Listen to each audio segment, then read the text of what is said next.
RRB, l'invité du matin. Bonjour Elisabeth Noir. Bonjour Nicolas. Et vous recevez ce matin le maire de Nouméa. Le maire de Nouméa, Sonia Lagarde, bonjour. Bonjour. Merci d'accepter notre invitation 3 semaines après le début de cette insurrection violente. Quelle est la situation aujourd'hui à Nouméa? Qu'est-ce que vous pouvez nous en dire? On sait que les forces de l'ordre essaient de reprendre quartier par quartier. Qu'est-ce qui est sécurisé ce matin? Alors Nouméa, je vais le redire et le redire, Nouméa est une ville martyre. Moi je suis le maire d'une ville martyre. Et donc c'est extrêmement difficile. Donc les forces de l'ordre font leur travail. Aujourd'hui, on a le quartier de Caméré depuis plusieurs jours, qui a été, dont les barrages ont été levés. Ce quartier est sécurisé sur la zone de Ducos, Caméré, est sécurisé jour et nuit par les forces de l'ordre. Le grand axe qui mène à Rivière-Salée, aussi le rond-point Bonaparte, est lui aussi sécurisé. Il reste un point noir dans la ville qui est devant, à Magenta, devant les tours. Des barrages se refont systématiquement, mais ils n'ont pas l'ampleur des premiers barrages. Donc on voit bien, il y a encore des quartiers où c'est extrêmement difficile, Rivière-Salée en particulier. Il faut encore un peu de patience. C'est terrible de dire ça. Moi, je suis désolé de dire aux gens soyez patients. Mais enfin, tout ce qu'on constate, c'est que les forces de l'ordre font leur travail et avancent petit à petit pour libérer les quartiers. Pourquoi, c'est la question que se posent les Nouméens, pourquoi c'est si long, pourquoi c'est si difficile ce retour à la normale? Parce que moi je ne suis pas, force de l'ordre, je suis pas gendarme, je fais pas partie du GIGN, mais j'ai bien compris que dans certains quartiers il faut avancer lentement. La raison pour laquelle ça va pas assez vite peut-être pour beaucoup de gens, c'est que il faut essayer d'éviter des morts dans ces cas-là. Et donc, on voit bien que les quartiers sont très étendus, en particulier dans les quartiers nord, il y a beaucoup d'entrées, beaucoup de sorties, et que tout ça est stratégique pour les forces de l'ordre. Donc, ça va venir, mais je comprends la détresse et des gens qui sont isolés dans des quartiers depuis plus de 15 jours maintenant. Et c'est assez dramatique, mais les choses se mettent en place petit à petit, et donc on va y arriver. En attendant, on commence à dresser un peu le bilan, notamment on a accès maintenant à des zones comme Ducos, comme Caméré. Les bilans sont considérables, les dégâts sont considérables. Vous avez vu des photos, vous avez vu des comptes rendus, Oui. Est-ce qu'on arrive à le mesurer aujourd'hui? Alors, les derniers chiffres que j'ai pu avoir hier, en termes de dépôts sur toutes les entreprises qui ont été brûlées, c'est une ville de cendres, en particulier les quartiers nord. Et donc les dégâts sont considérables. On évalue aujourd'hui pour tout ce qui a été déposé au niveau assurance, tout en sachant qu'il y a environ 30% de ces entreprises qui n'étaient pas assurées. Mais en tout cas pour celles qui ont déposé auprès des assurances, c'est aujourd'hui le chiffre est de 120 milliards. Est-ce que vous vous rendez compte de ce que c'est? 120 milliards. Et au-delà de ça, il faut qu'on parle de tous ces gens qui sont au chômage, à la fois au chômage partiel, au chômage tout court. Il y en a à peu près aujourd'hui 5 000 et on sait que le chiffre va monter à 8 000. Donc voilà, le résultat des courses, c'est ça. On va se retrouver dans une ville qu'il va falloir totalement reconstruire. Mais comment va-t-on faire demain avec tous ces gens qui sont au chômage? Quand vous voyez les queues devant les distributeurs, quand vous voyez les queues qui font plus de 100 mètres de long, de gens qui essaient avec quelques pièces pour certains à essayer d'aller acheter à manger, je crois que ça mérite qu'on réfléchisse. Moi, vous savez, je suis le maire de cette ville, je l'avais dit, je suis le maire de tout le monde, je ne suis pas maire d'une catégorie. Mais quand je vois des populations kanak qui aujourd'hui ne cautionnent sans doute pas ce qui se passe, qui sont des populations qui sont dans une extrême souffrance, et que ces gens font la queue parce que il leur reste encore un petit peu de sous pour aller essayer de trouver 1000 francs au distributeur, eh bien, moi je leur demande de réfléchir, parce que demain la situation va être encore bien plus dramatique qu'elle ne l'est aujourd'hui. Les conséquences de tout ça, c'est que des gens n'auront plus d'argent. Et donc, c'est la paupérisation d'une partie de la population. D'ores et déjà, est-ce que la mairie a pris des dispositions pour venir en aide justement à ces populations, pour répondre à ce que vous qualifiez de détresse? Oui, alors on a notre CCAS qui est très actif. On cherche partout, partout. Nous, on a un peu plus de 400 personnes qui sont recensées dans nos services CCAS. C'est en particulier des personnes âgées, des personnes en situation de handicap. Nous allons distribuer des cartes de façon à ce qu'ils puissent aller directement au magasin pour s'approvisionner. C'est des gens qu'on suit de manière régulière tout au long de l'année. Donc on s'organise, mais on est face à une vraie difficulté, c'est que les grossistes en alimentation sont situés sur des points que je ne nommerai pas pour des raisons évidentes, mais qui aujourd'hui n'ont pas forcément le personnel, etc. Et donc l'approvisionnement est extrêmement difficile. On fait ce qu'on peut pour essayer à droite à gauche de récupérer. On a mis en place un système de cartes, parce qu'avant de donner des bons, un système de cartes qui va être distribué là à partir d'aujourd'hui, avec une liste de magasins où ces personnes en difficulté vont pouvoir aller effectivement se ravitailler. Voilà, la situation, elle est difficile à gérer. Alors, Ducos, c'est un champ de ruines aujourd'hui. Les infrastructures publiques de la ville ont également beaucoup souffert financièrement. Comment vous allez pouvoir faire le... Alors, vous savez qu'on a eu 2 médiathèques de brûlées, on a eu le pôle de service de Rivière-Salée qui a brûlé, c'est-à-dire c'était la mairie annexe. À l'intérieur de cette mairie annexe, on avait fait quelque chose qui marchait très bien pour les populations, qui était la maison de la famille, où on recevait beaucoup, on faisait beaucoup d'études, d'écoute, on donnait beaucoup de conseils. Tout ça, c'est parti en fumée. On n'a pas moins de 8 écoles qui ont brûlé et qui ont été saccagées pour celles qui n'ont pas brûlé. On a essayé de faire un bilan de tout ça parce qu'il y avait des quartiers où on pouvait même pas aller voir. Et donc, on avait une vue de la situation qui n'était pas tout à fait la bonne.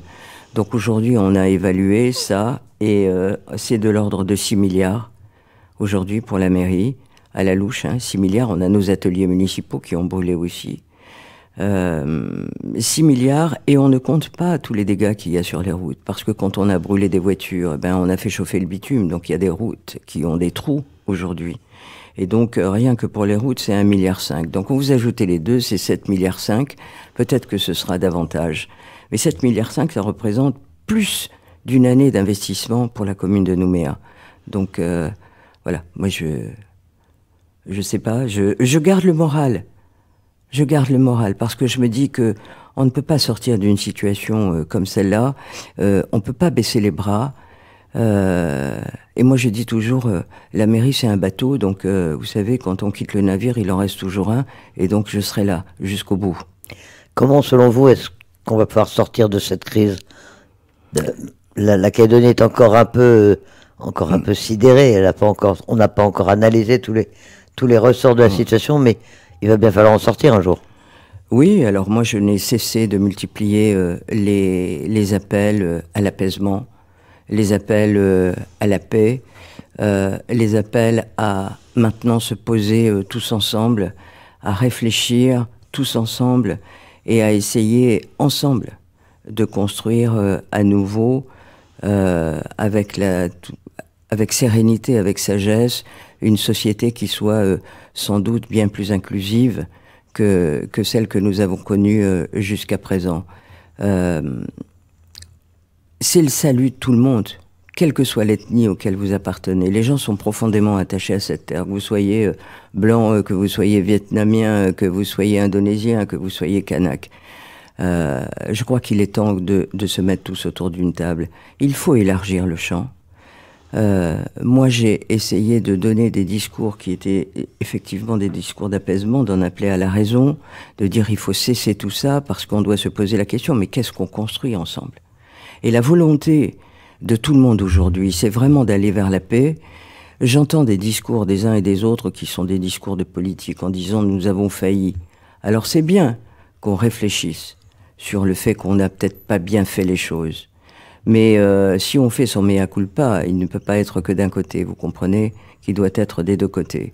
Et donc, eh bien, regardons tout ce qui n'a pas fonctionné et essayons de construire une société qui soit différente. Peut-être qu'on peut innover, peut-être que finalement, c'est peut-être le bon moment.